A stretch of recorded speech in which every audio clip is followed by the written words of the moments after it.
Selamat datang di channel Review Drakor. Jangan lupa subscribe, like, dan komen.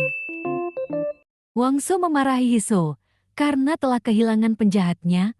Hiso mengatakan kalau ia melihat beberapa orang dibunuh di dalam hutan, jadi ia datang untuk meminta tolong. Wangso dan Wang Wook bergegas pergi ke tempat yang dimaksud Hiso, tetapi tidak ada apa-apa di sana. Wangso mulai menyalahkan Hiso lagi. Wang Wook melihat bercak darah di pohon dan mempercayai Hiso. Mereka menebak kalau penjahatnya sudah merencanakan semuanya dengan baik. Ratu Yu marah karena rencananya gagal. Ia tidak percaya Wangso menggantikan posisi putra mahkota. Ia pun meminta Wang Yo untuk mengawasi Wangso. Yeonhwa membantu Wangso mengobati lukanya. Cheryung juga sedang mengobati luka Hiso. Myunggi merasa khawatir dengan keadaan Hiso. Saat Hiso akan pergi ke kamarnya, ia bertemu Wangso. Wangso bertanya siapa pemimpinnya. Hiso menjawab kalau ia tidak melihatnya dengan jelas, tetapi ia menggunakan pakaian berbulu. Wangso dan Wang Wook meminta Hiso untuk melupakan kejadian itu dan tidak memberitahu siapa-siapa. Di istana raja meminta Jin Wook untuk mencari tahu siapa orang yang mencoba membunuh putra mahkota.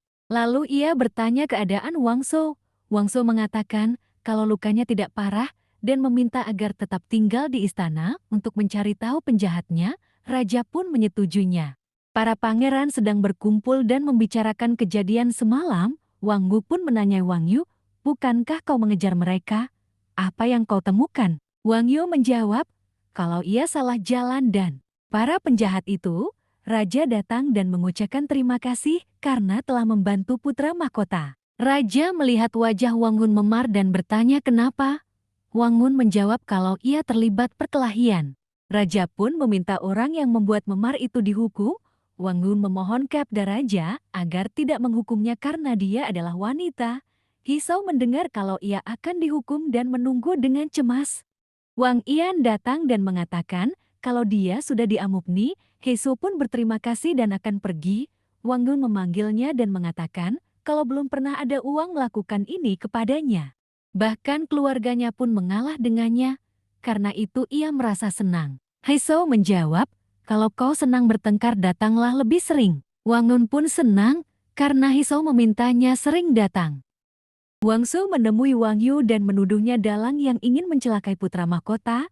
Wang Yu marah dan menyangkal apa kau memiliki bukti. Lalu apa itu perbuatan ibu? Tanya Wangsu. Wang Yu terdiam sejenak. Berani-beraninya kau menuduh ibu kita, teriak Wang Yu. Lalu ia pergi. Hiso membantu Myunggi memakai makeup. Ia pun bercerita kalau ia bermimpi bekerja di bidang kecantikan. Ia pun senang membantu temannya menjadi lebih cantik.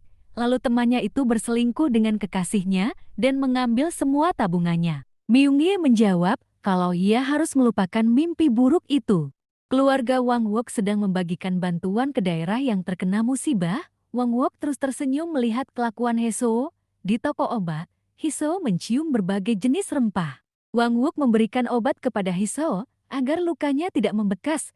Ia pun membantu Hiso memakaikannya. Hiso pun terdiam gugup karena Wang Wook perhatian kepadanya.